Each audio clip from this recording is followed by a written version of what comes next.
Crypto DLT with MrConectr. Be sure to subscribe. Hit the notification bell for daily content. Let's go.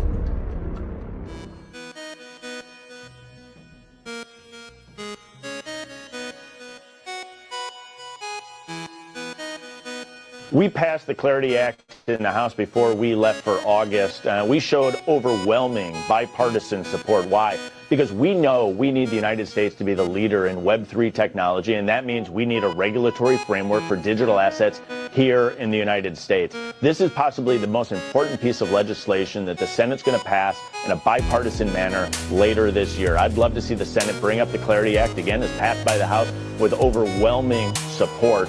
And if they do that, I think what we have an opportunity to do is cement the U.S. as the global leader in the digital assets space.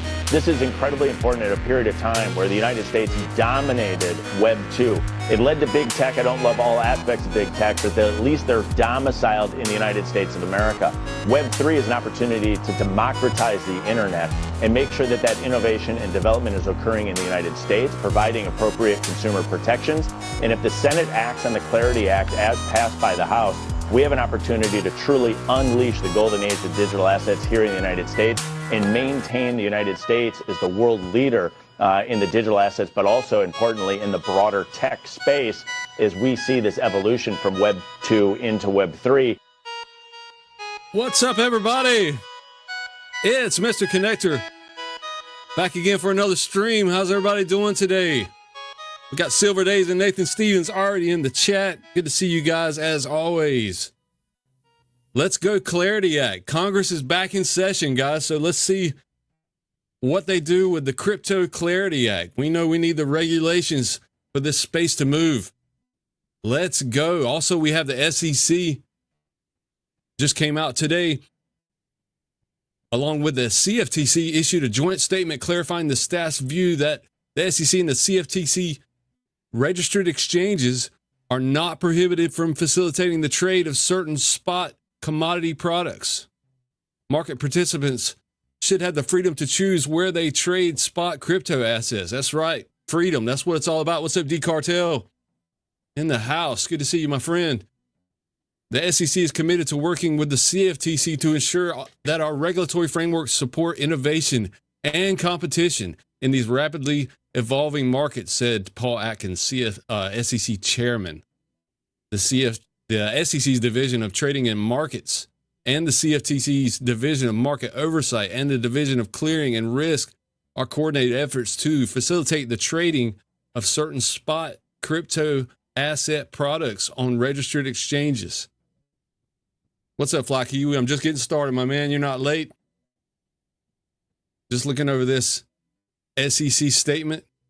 The initiative is part of the SEC's Project Crypto and the CFTC's Crypto Sprint, and it builds on the recommendations of the President's Working Group on the Digital Assets Markets Report on Strengthening American Leadership in Digital Financial Technology.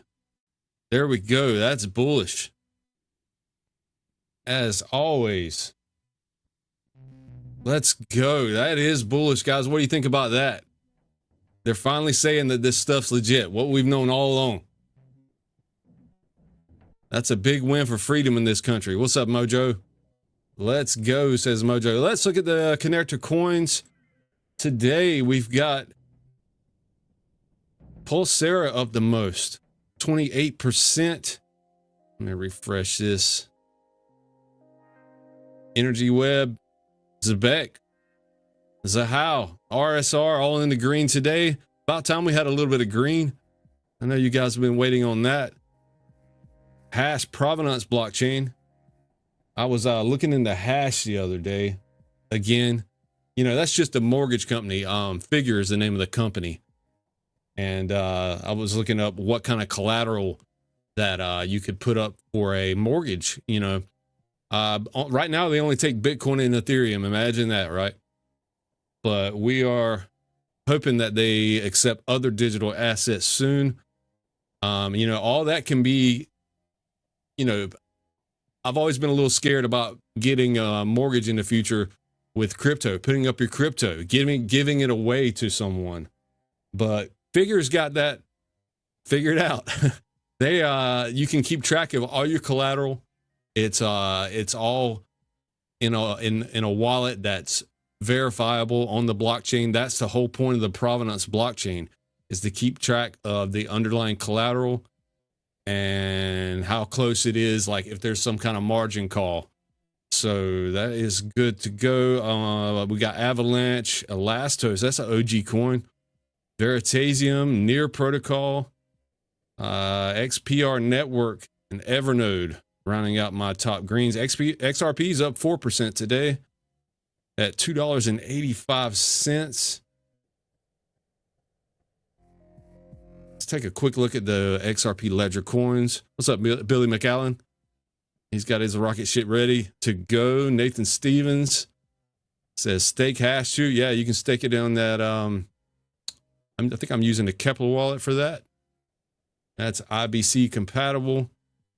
That IBC chain is way underrated, if you ask me, guys.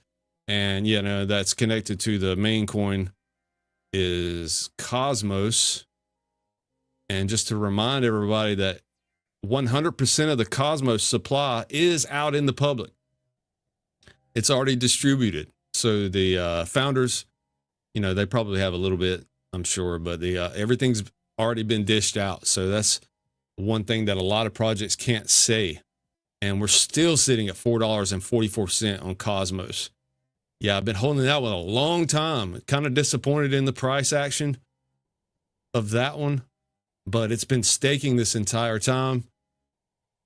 And I've been using some of those staking rewards for those other IBC coins. So you can use that Osmosis DEX to swap in and out of some other ones. Like, I think I got some Axelar with my rewards, and XPRT, liquid staking option, and COREUM. Let's look at those Ledger coins, see what's popping off today. We've got past 24 hours. Vagabonds up 157%, PBM 26%, STX 23%, and Horizons up 22%. Let's take a quick look at our American cryptos.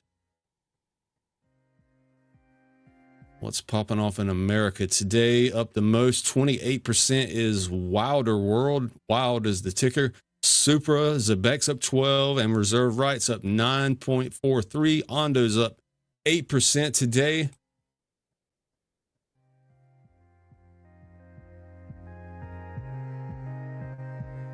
Oh, you got it in the Providence wallet? Cool. I haven't even checked that out yet. Dot's the same. Dropping, not going up. Yeah. Dots, you know, always kind of, I made a decision back in the day, either Polkadot or Cosmos. You know, they were kind of the same technology. So I went with Cosmos. But Dot is a winner as well. Let's see. We've got the crypto categories pulled up on the connector computer here. AI memes are up 25%. Startup memes up 18%, with this meme called Jelly pushing it up the most. And Terminal of Truth. What categories are down today? Gambling is down. Tokenized treasury bills with the Vapor Fund bringing that one down. What's up, Buckles? Popped in to like the stream and lurk. Thank you for your time, Mr. C. No problem, Buckles. Good to be back streaming again with another random stream time. Guys, make sure you can hit those lights on the way in. Appreciate that. And subscribe if you're new. Let's keep it going. We want to look at the calendar for today, Tuesday, the 2nd of September already. Let's see if there's any projects that we know of. Crow and MCGA yield farms are now live. Any other coins? We've got XTC. Kasu is thrilled to announce a $1 million strategic investment from leading trade finance chain on the XTC network. Public AI and Chainlink build to gain enhanced access to Chainlink's industry leading Oracle services. Wow, a lot of projects teaming up with Chainlink. Nathan, you're dollar cost averaging on CSC. Was that Casino Coin? And you went with Cosmos as well. Good call. Yeah, it's just kind of disappointing on that price for such a good project. But I've gotten a lot of the airdrops over the years holding Cosmos, adding those to the Kepler wallet. Is this Electronium? I do hold some Electronium. That one's had some good movement here recently. Let's see what they're posting on X. If it'll load.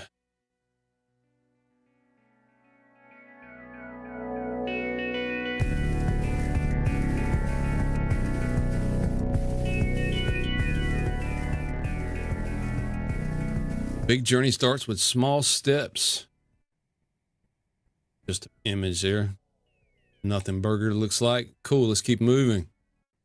We want to take a look at our loan markets.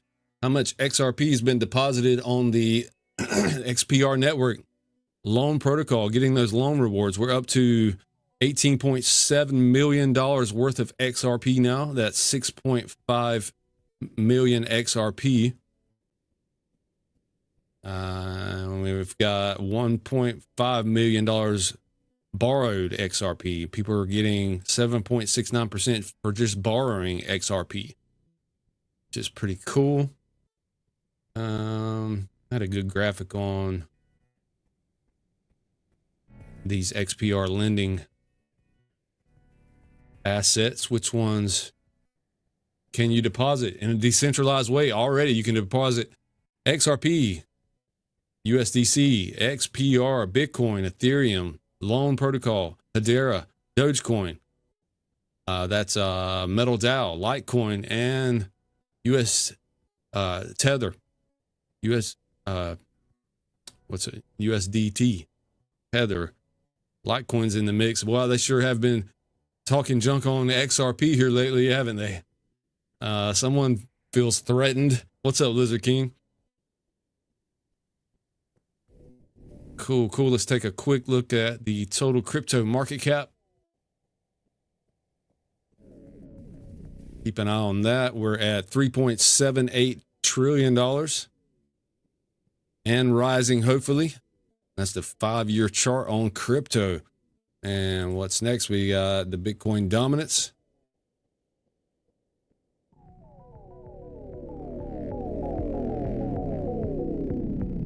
Here's a year to date on the Bitcoin dominance, 58.57%. And my XXRP ETF with the Ticorium 2 times long is down again a little bit, trying to make its way back 33.30. And the stock market today, what's up, Protein 40? Doing good, my man. Hope you are. Stocks are in the red today. Let's look at gold though, guys. Gold hit an all-time high. We're at $3,529. Wow. All those central banks are gathering up their gold. Wow. Let's look at the 5-year on gold. Some of you guys probably got in about around here somewhere, hopefully. And the silver market, right quick. What's silver doing? We're above the $40 mark, 40.87 cents on silver. That's a 6-month chart, year to date. That's looking good. Hopefully we can get a short squeeze on silver. Cool. Let's look at Crypto Panic, see what kind of news is coming out. Just looking over this stuff together, guys. Hope y'all are doing good out there. Hit those likes as you come in. Ethereum faces record 4.6 billion validator exit queue as profit taking accelerates. Yeah, Ethereum's hitting that all-time high, and we've got some profit taking going on. Kronos surges 37% after Trump Media and Crypto.com unveil a $6.42 billion Crow Treasury deal. Got Crow and the Trump Media tied together. Former Polymarket executive raises $15 million from Coinbase and USV for rival prediction platform. I was wondering if there was going to be any other prediction platforms versus Polymarket to rise up. Jerome Powell's Fed chair replacement imminent. I hope so, guys. I'm tired of looking at him. I know you guys are. I guess they've got a Polymarket bet going on Jerome Powell. Let's see what they're saying over there on Polymarket. Trump short list of 11 to replace Powell moves post Labor Day interviews. So we've got interviews going on. Let's hope that Judy Shelton might be in there.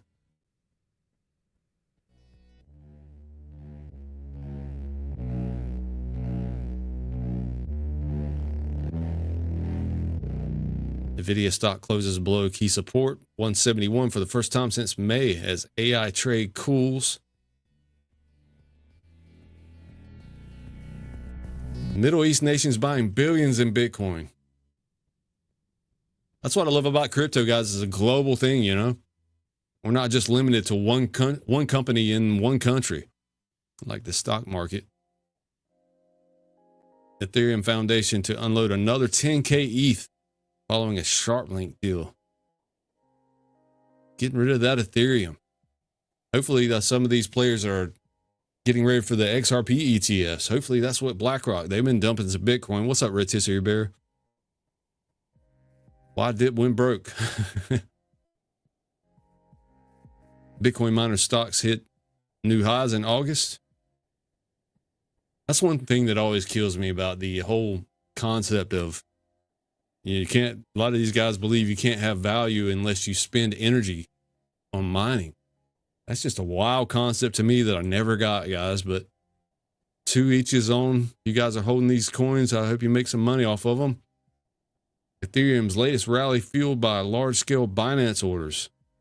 Okay, so Binance is pumping Ethereum and dumping XRP, I hear.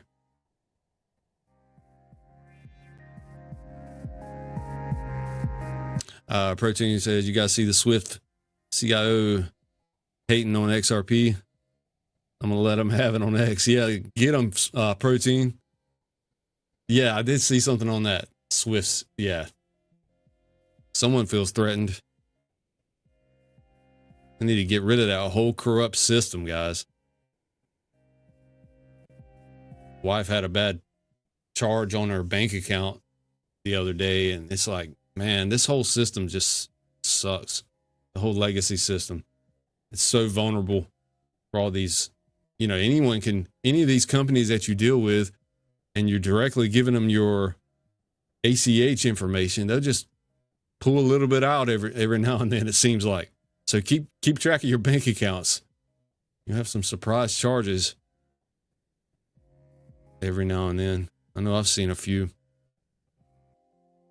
XRP gets a nod from China as giant fintech giant leverages XRP for supply chain applications.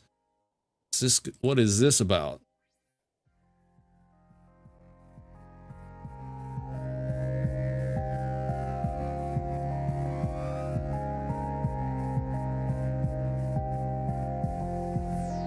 It's a strategic partnership aimed at advancing the global supply chain, digital supply chain for financial applications. Linked Logics. Yeah, we saw this the other day. Chinese-based supply chain fintech giant reports now announcing a new collaboration with XRPL. It's a tactical move to develop a deployment strategy to enable Linked Logic's digital supply chain finance application to run on the XRP ledger. Let's go. Includes facilitating commercialization on a wider scale and authorizing cross-border settlements for digital assets supported by real-world transactions. They are going to explore stablecoins, supply chain finance innovation, and trading of supply chain finance RWA assets with a focus on smart contracts and and the intersection of blockchain and AI in the broader trade finance sector. That sounds good to me. That's a smart company doing all that. Link Logics.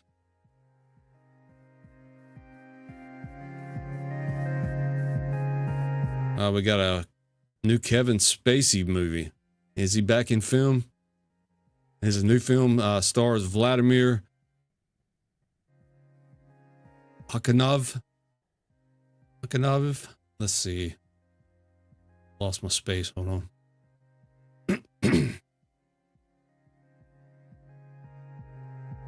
It's a Russian co-founder of an Ethereum DeFi project described as by the DOJ as a global Ponzi and pyramid scheme. I bet that'd be good. Kevin Spacey's back. And a crypto movie. Wow. What else do we have on Crypto Panic?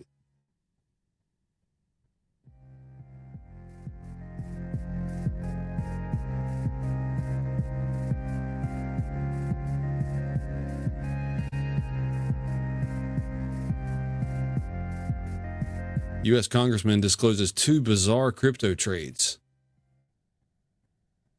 Michael Collins Jr. disclosed buying 2 coins in August. Which ones? Let's see.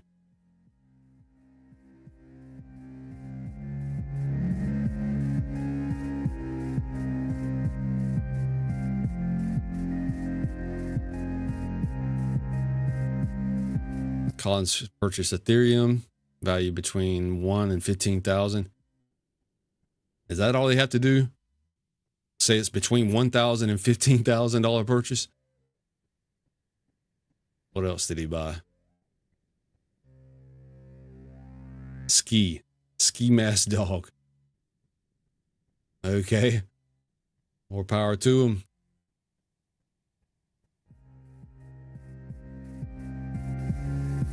Lizard King says, little by little, yeah. We'll get there, Lizard.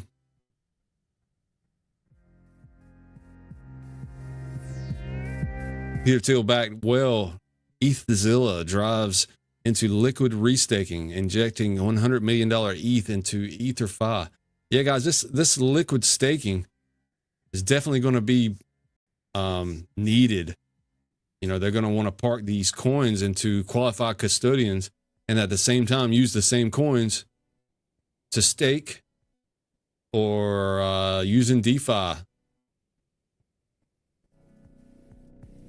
So they're going to need a liquid staking option for sure. We saw this where the CFTC and the SEC said spot crypto is good to go in America. That is bullish. You would think we get some movement just from that alone. You know, they've never even said that little statement right there. Swift is terrified, says Fly Kiwi. Yeah, they are. They should be. They should be shaking in their boots.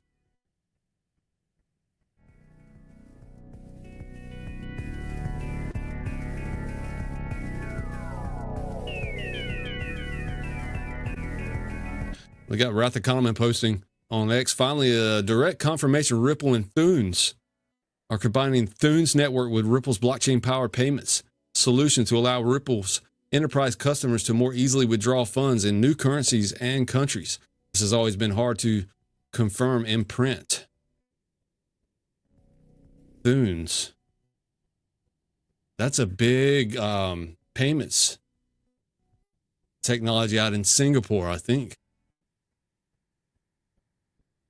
Thunes is connected to Wafa Bank via Ripple, the leader in enterprise and blockchain solutions, and it's a global finance technology RippleNet. The connection to RippleNet and Thunes will allow the bank's customers to receive transfers from around the world initiated through Thunes network in a matter of seconds. Instant settlement, guys. That's amazing. Other Moroccan banks' customers can be reached using the local clearing.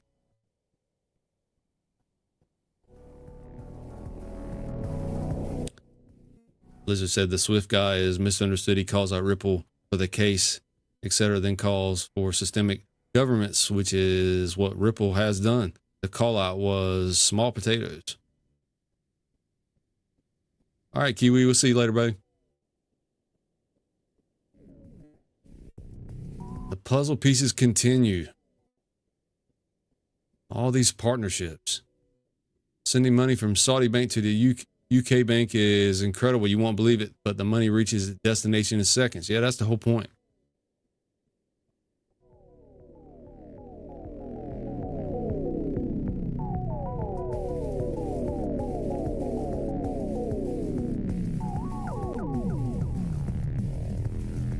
All right, we got high vibe assets. So many XRP ETFs to be filed. It's insane. XRP has purposely been held under the water. Soon it will shoot up like a rocket. Can't hold it down any longer. So in the early days, every ETF needed SEC approval.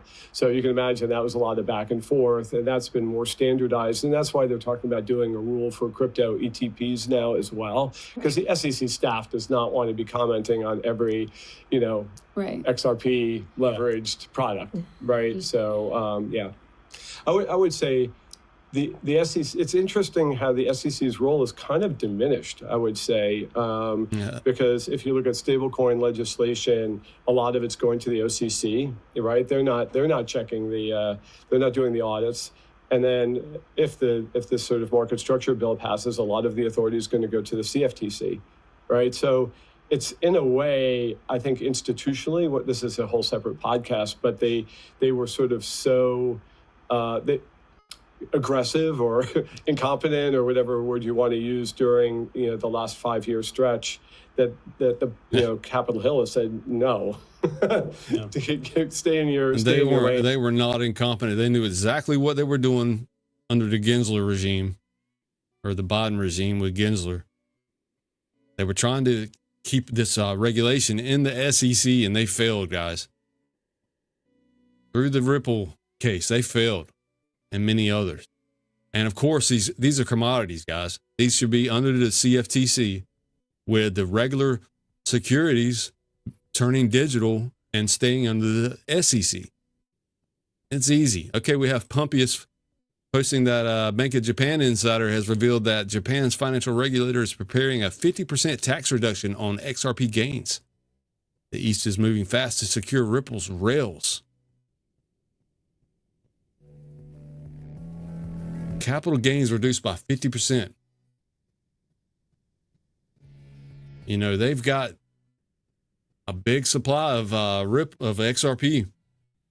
So, and they're going to be using the RLUSD. So that was probably, I'm going to go out and speculate that there was some kind of deal made where they used the stable coin because they have that big option on the supply. I think it's 10%?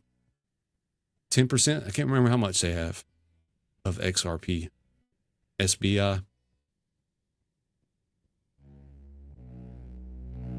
But I'm sure there's been all kinds of deals being made. Okay, we got DAI posting with Brad Kimes here. Letter of marque and reprisal. This is how the U.S. government is going to add the digital assets stockpile. This is interesting, guys. Shout out to DAI and Brad Kimes. As I was able to share with the president, some members of his council, of the cabinet, an idea for taking something old and making it very new. So in our U.S. Constitution, in Article 1, Section 8, there is a provision called letters of marque and reprisal, by which Congress can authorize the president to deputize the private sector to wage war on our national enemies. And that provision was used in the War of 1812 when President James Madison authorized a sailor by the name of John Paul Jones to raid British shipping and to basically steal back the cargoes and the seamen. And yeah, guys, we're under a digital war right now. So I'm sure there's some options for the president. British sailors were taking from the American merchant marine. What I proposed to President Trump is that we dust that off, and in a variation of James Madison, this president authorized the enormous technological capability that members of which are in this room here today to go after state-sponsored hackers of our crypto, like the Lazarus Group, that are stealing crypto and using it to fund their arms program. Well, let's go steal that crypto back. And let's use it to fund our crypto stockpile and our crypto reserve, right? Let's do it. Yeah. You know, my dad told me when a bully took me on in school, he said, you know, the thing that you need to do with a bully is punch him in the nose. Well, let's go punch North Korea in the nose. Yeah, how are we going to get those cryptos back, though, guys? How are we going to get them back? Seems to me like there might be some kind of a quantum attack that we could do.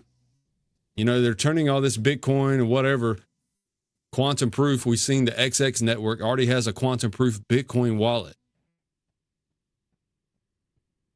So it's like we need to jump on that before they start using that stuff, right?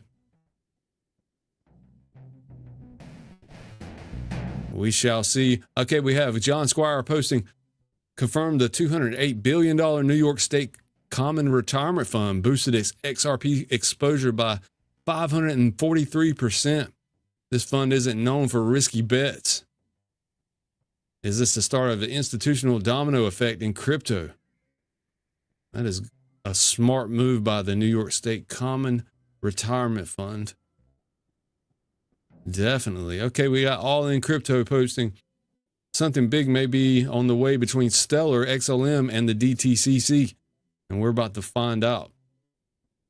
A LinkedIn post from DTCC, and it says, mark your calendars. Nadine Chakar will reveal how big regional and boutique institutions are making blockchain in banking work at Meridian 2025 on September the 17th in Rio de Janeiro, Brazil, hosted by the Stellar Development Foundation. Nadine also came from Securrency. She previously worked at State Street. She has been actually mentioned as one of the most impactful, certainly women in finance, but more broadly individuals in finance.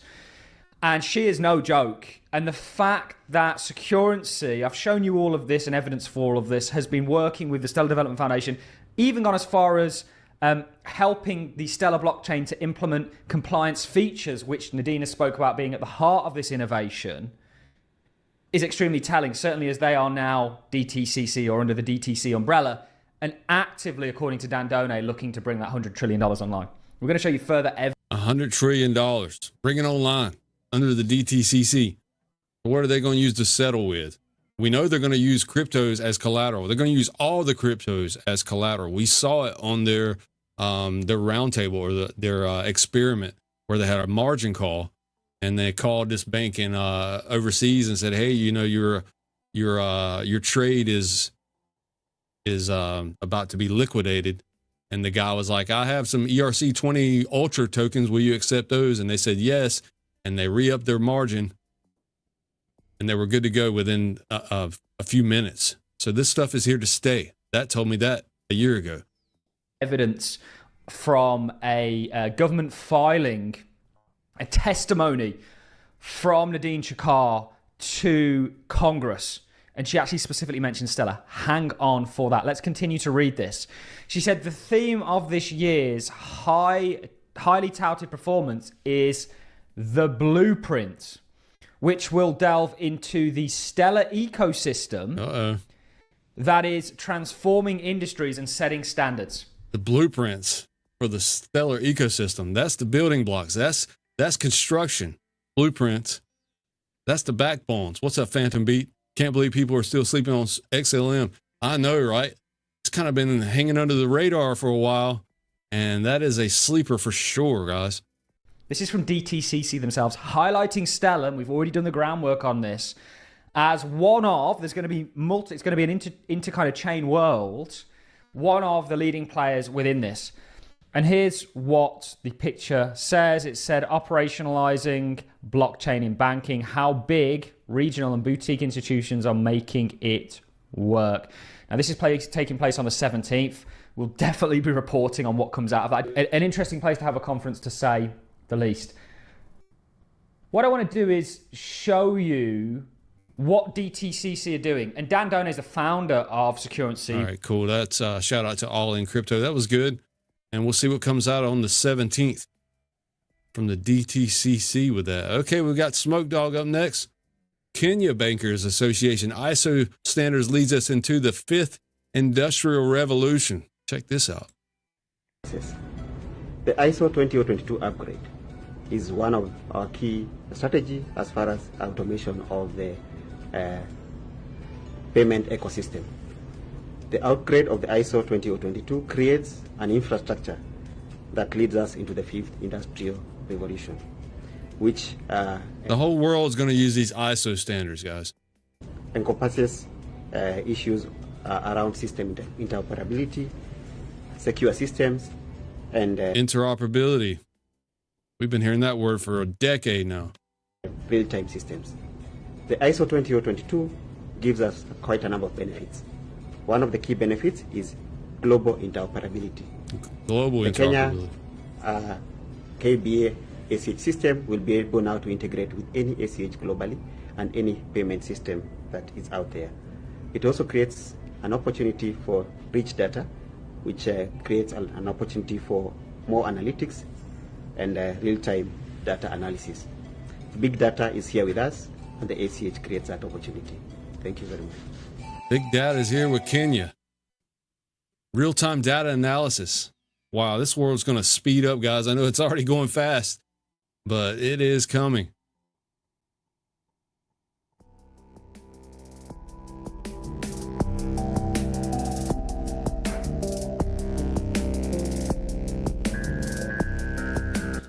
All right, you guys know I like COREUM. We got Manuel Salamonte posting about COREUM here, the smart token architecture, ending the permission DEX dilemma. COREUM's DEX is one unified liquidity pool. The key is that compliance rules live inside the smart token itself, not at the venue level. Smart token attributes, the token issuer can set attributes like KYC required jurisdiction restrictions, lockups, transfer limits, expiration dates, etc. These rules are embedded into the token's logic at the chain level. What's up, Bryce? If we see Dorito inside a reverse Uno car while the market stuck in soggy spaghetti channel, that's a confirmed giga bullish bear trap freak out breakdown pump. Wow. Do it, Bryce. You the man. Let's go. I like the way that sounds. So with the smart tokens, issuer can lock it up inside the token itself. All these options. Wallet enforcement. If a wallet holds a smart token that requires KYC, the DEX will only allow transfers or orders from wallets that have proper credentials. Guys, all this stuff's going to be controllable. We're just going to a world where it's just like a bank account, but it's going to move digitally, fast, instant. You got the clawbacks. That's just like a bank account. But they can't claw back those native digital assets. Wallets without KYC can still use the same DEX for other assets. They aren't forced into a separate market just because compliance exists elsewhere.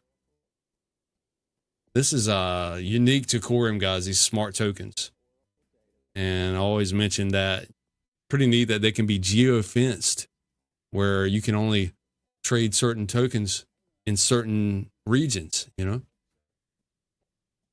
Result is one DEX, one liquidity pool, but each trade respects the token's programmed compliance. The market stays aggregated, but rules are enforced automatically at execution. Okay, the XRPL's approach is permission domains and fragmented liquidity. Ripple's proposed solution on the XRPL is a venue level compliance through permission DEX domains. So, each issuer has its own permissions, and it's, has its own rules if you can trade on the DEX or not, on the permission DEX. So each domain is like a gated trading room. You can only participate if you're on the room's whitelist. Different institutions like banks, brokers, and issuers can spin up their own domains with different credential issuers. Liquidity gets split. In order for domain A, orders in domain A don't cross with domain B, even if it's the same asset. That is true. When you have all these different permission dexes, you got split up liquidity. Looks like COREUM's got a solution for that. Even the XRP's AMM automated market makers are disabled in permission domains, so depth is even thinner. The result is compliance is satisfied, but the architecture fragments liquidity, the opposite of what tight, deep markets need. So why is COREUM better? Unified liquidity. Instead of chopping order flows into silos, COREUM keeps it all in one pool. This maximizes depth and improves spreads. Program compliance rules can move the token to the token layer instead of at the issuer layer. So the tokens themselves, where they're transparent, verifiable, and enforced by the chain itself. Scalability. Any new asset, regulated stock, ETF, stablecoin, meme coin, can launch on the same DEX. It doesn't need different permission DEXs. The DEX doesn't care. It just follows token rules. Now, that's not to say that there's not a need for the XRPL permission DEX. You know, a lot of these entities, they're going to want it that way. Flexibility. A retail trader with non-KYC tokens and an institute with regulated assets can coexist the same infrastructure. They're not forced into separate systems. COREUM treats, so here's a summary. COREUM treats the Ethereum and XRPL's models as a testnet phase. XRP tries to solve compliance by splitting venues, fragmentation. COREUM solves it by embedding compliance into the smart tokens, aggregation. That's why Solotex Texture lists tokenized equities on COREUM. Those trades can sit in the same DEX as everything else. Compliance enforced per token, not venue. Yeah, that's pretty cool. I mean, again, that's not to say that the XRPL permission DEXs aren't going to have, you know, if we get all this liquidity, that might be the way some of these entities want it. They want to be siloed off. They want to have control of liquidity. But I do definitely see the value in these smart tokens.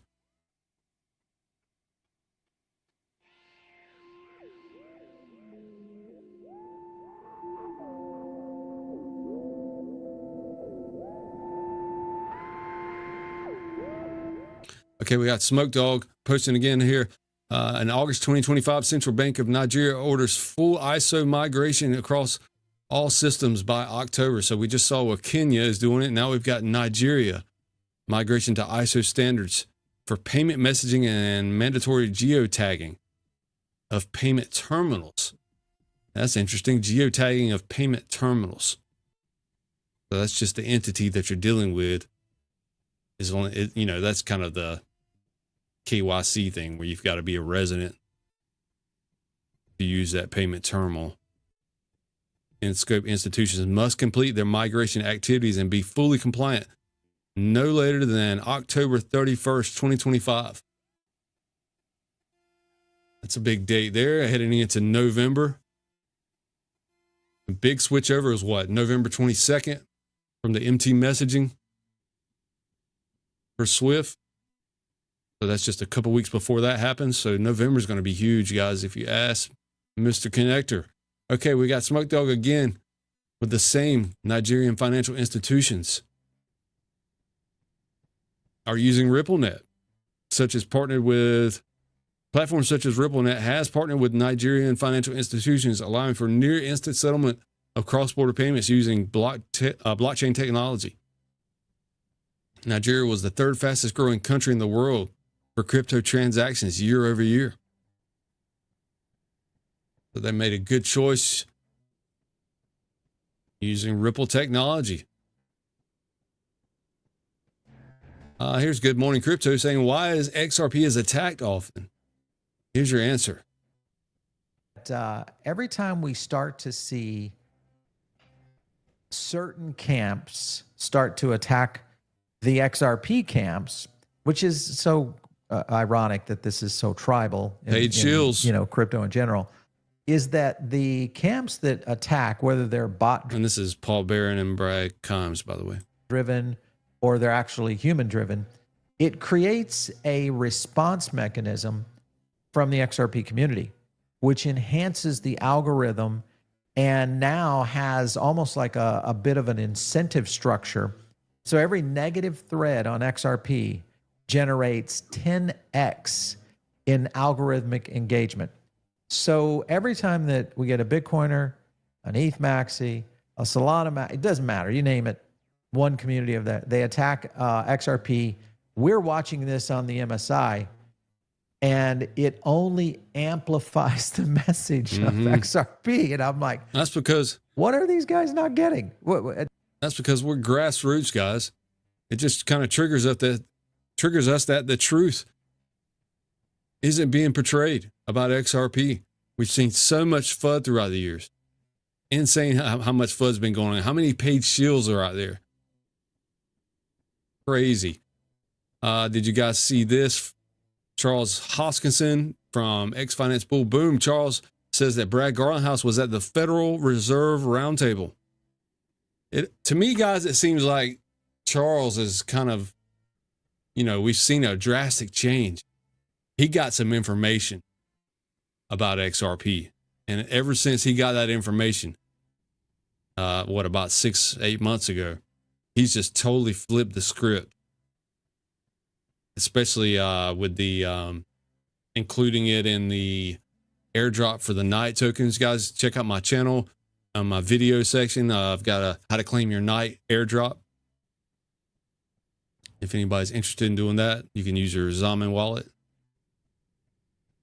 And I had a friend ask me about, was it safe or not? It seems pretty safe.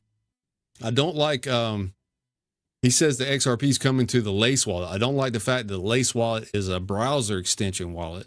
I mean, sure, I'll use it for the night airdrop to get the night tokens. But, the safest way, there's no way, if you send your coins, if you create another wallet, even if you have like the Zaman wallet, you can create multiple accounts on one Zaman wallet. If you send your coins to another account before you even get started claiming the night tokens, that seems to me like the safest way. And not that there isn't going to be any problems if you leave them there that I've seen, but that's what I did. The snapshot was taken, weeks or months ago. And if you want to send your tokens out of it first, before you even start to claim, there's no way you can lose your tokens because they're not even in that wallet anymore. You can claim night tokens on that snapshot with, just a few XRP left in that wallet. Drain it out if you're worried about it. But there's still a few days you can get on that night airdrop. But we've got Brad. Yeah, it seems like he got some news. And we know Brad's been silent after the court case. So it's mighty fishy what's been going on, guys. Ripple isn't. So I was just at a roundtable with the Federal Reserve. It was a really nice inter-industry. So two of the reserve governors were there. And I was actually with Anatoly from Solana and Sergey from Chainlink and Ilya from Near and Brad from XRP. So it was a very nice roundtable. And we had a chance to directly interact with the Federal Reserve. And the Fed is trying to figure out, what is their role, place, and purpose with the Genius Act? Because tradition... They're going to be left out. I don't think they have much of a purpose, guys, in the future. Maybe for a while. But why do we need the Fed when all this stuff all these rails get built? Traditionally, the Fed is the payment regulator, and they've been doing that for 120 years, give or take. The thing about the Fed is that they were kind of left out of the party. There's three primary regulatory bodies that deal with this. There's the OCC, the FDIC, and the Federal Reserve. The reason this is relevant is that stablecoins live in two worlds at the same time. One, they live in the Web3 world, so they're tokenized, and we think a lot about, well, how do I get more liquidity and volume? There's over $250 billion worth of tokens that have been issued, 180 plus million transactions every month. It's a very dense, beautiful, high velocity space. But those only have value because somebody's holding an asset on the other side in the legacy world. In the legacy world, it's either at a bank or it's somewhere else, and it's represented some way, like as a treasury, for example. So Genius, what it did is it created some baseline rules of the road, but now rulemaking has to occur. And they have to start talking about things like, can you get a master account with the Fed? Or how do you insure these? Or what are the custodial standards? Or what is the audit oversight and appearance of a cryptocurrency asset? And this also allows you to add privacy to other assets like Bitcoin. There we go. Wow. Brad Garlinghouse at the Federal Reserve Roundtable.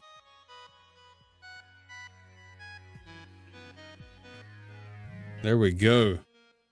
Nice.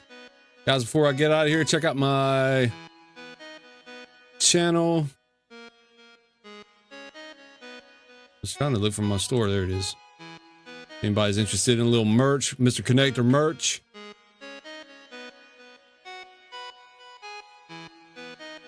Lots of good news coming out. I'll try to start streaming a little more often for you guys. I guess I'll see everybody over on the chat on the boardroom tonight. Yeah, it's like a treasury lizard. For real.